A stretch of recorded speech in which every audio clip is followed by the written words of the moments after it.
Hello, नमस्कार दोस्तों। आप सभी का स्वागत है आपके अपने YouTube चैनल अट्रैक्टिव जीके पर। दोस्तों, आज मैं कंपाउंड इंटरेस्ट को ही कंटिन्यू करने वाला हूं। इस पार्ट में हम चक्रवृद्धि ब्याज और साधारण ब्याज के अंतर वाला सवाल को देखेंगे और इस सवाल में हम मूलधन निकालेंगे और वो भी 4 तरीके से। तो ध्यान से देखिएगा। तो चलिए शुरू करते हैं। तो सवाल क्या है? किसी राशि पर 2 वर्ष के लिए 5% वार्षिक दर से CI और SI, CI मतलब चक्रवृद्धि ब्याज और साधारण ब्याज का अंतर 25 है, यानी 25 रुपया है। राशि ज्ञात कीजिए। राशि ज्ञात कीजिए मतलब मूलधन ज्ञात कीजिए। पहला तरीका।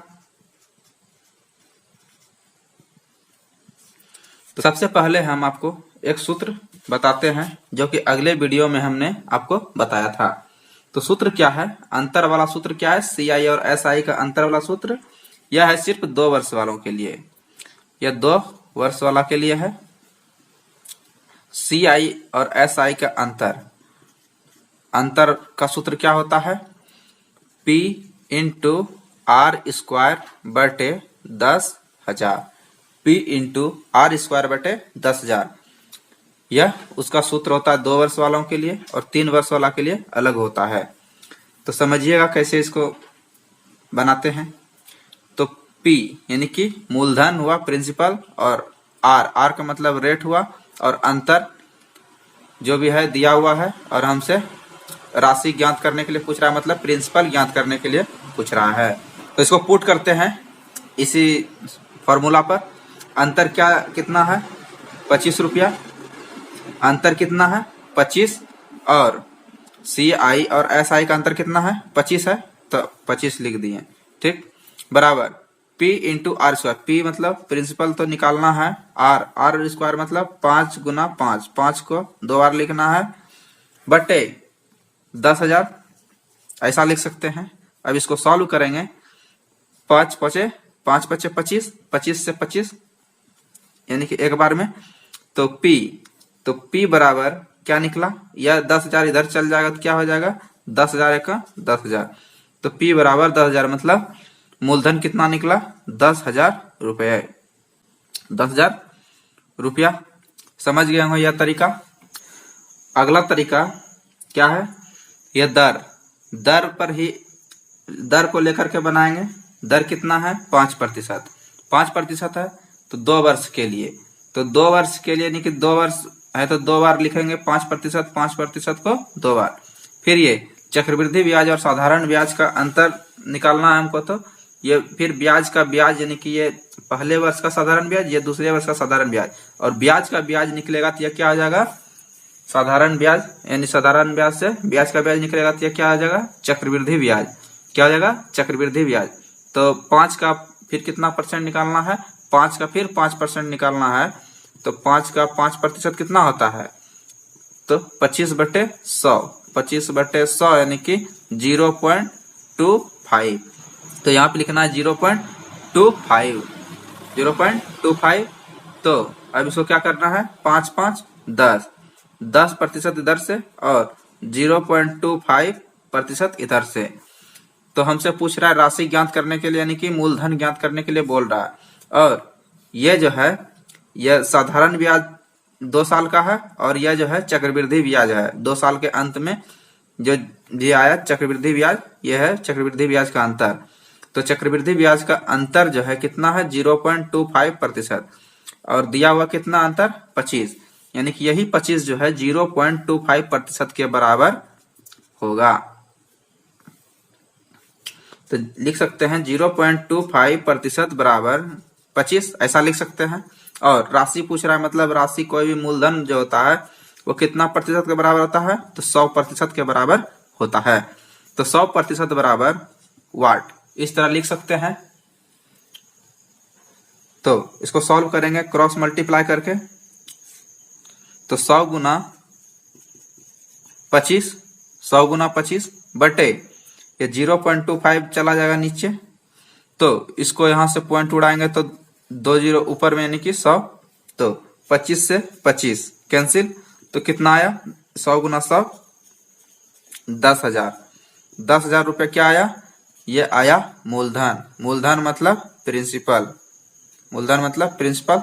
समझ गए यह भी तरीका से। तो चलिए अगले तरीका को देखते हैं।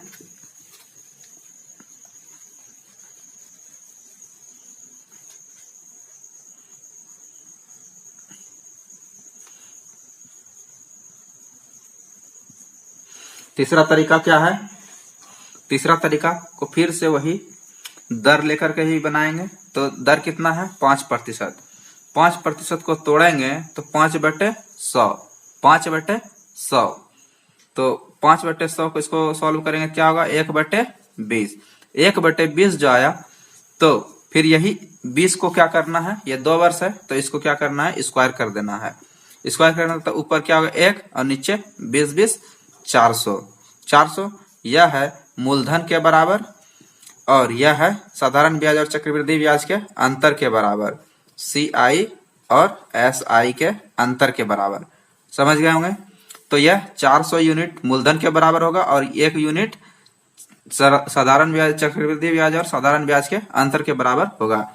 तो हमको 1 यूनिट का मान कितना दिया हुआ है 25, तो 1 यूनिट बराबर 25 इस तरह लिख सकते हैं। 1 यूनिट बराबर 25, तो 400 यूनिट बराबर कितना, 400 यूनिट बराबर कितना, फिर वही क्रॉस मल्टीप्लाई कर लेंगे। तो 400 गुना 25 अब बटे 1, तो 1 लिखिए या ना लिखिए कोई फर्क नहीं पड़ेगा। तो 25 चौके 100 पर 00 कितना हो गया 10,000 रुपये। ये क्या निकला मूलधन, ये क्या निकला मूलधन। समझ गए होंगे यह तरीका। चलिए अगले तरीकों को देखते हैं। अगला तरीका क्या है, चौथा नंबर यानी कि चौथा तरीका, फोर्थ मेथड। फोर्थ मेथड है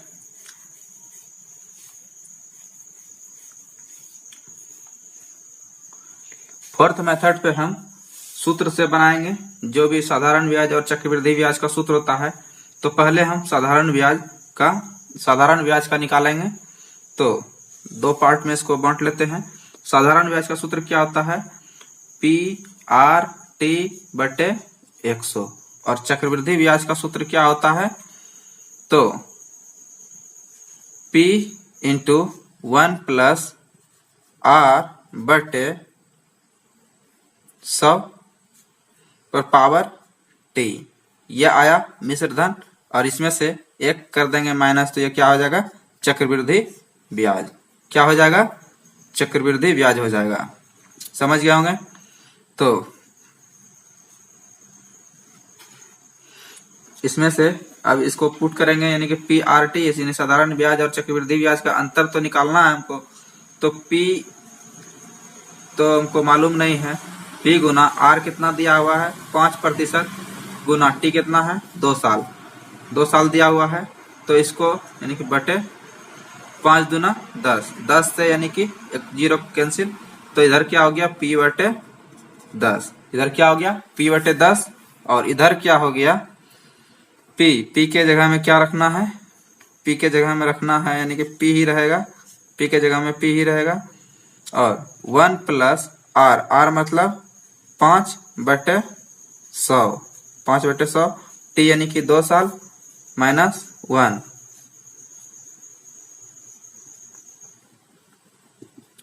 बराबर P और यहाँ पे कितना हो गया 5 यानी कि 20, 20 × 1 = 21, 21/20 तो पावर 2 -1 बराबर P 21 21 441, 441 माइनस 20 20 400, 400/400 इस तरह लिख सकते हैं। अब थोड़ा ऊपर कर लेते हैं, दिख रहा होगा। चलिए ठीक है, तो इसको सॉल्व करेंगे तो क्या आ जाएगा इधर P और इधर से कितना आ जाएगा 41/400, 41/400।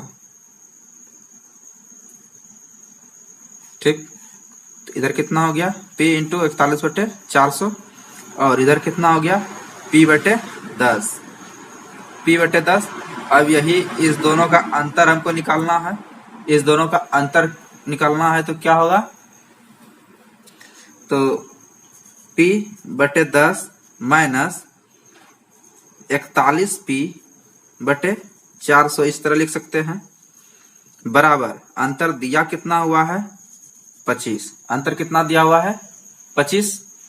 और अब इसको सॉल्व करेंगे तो एलसीएम लेंगे तो 400, एलसीएम लेंगे तो 400, तो 10 और 400 का एलसीएम 400, तो इधर 40 यानी कि इधर 40P माइनस 41P बराबर 25। तो इसको इधर लिखना था और इसको इधर लिखना था, चलिए कोई बात नहीं, अंतर तो है।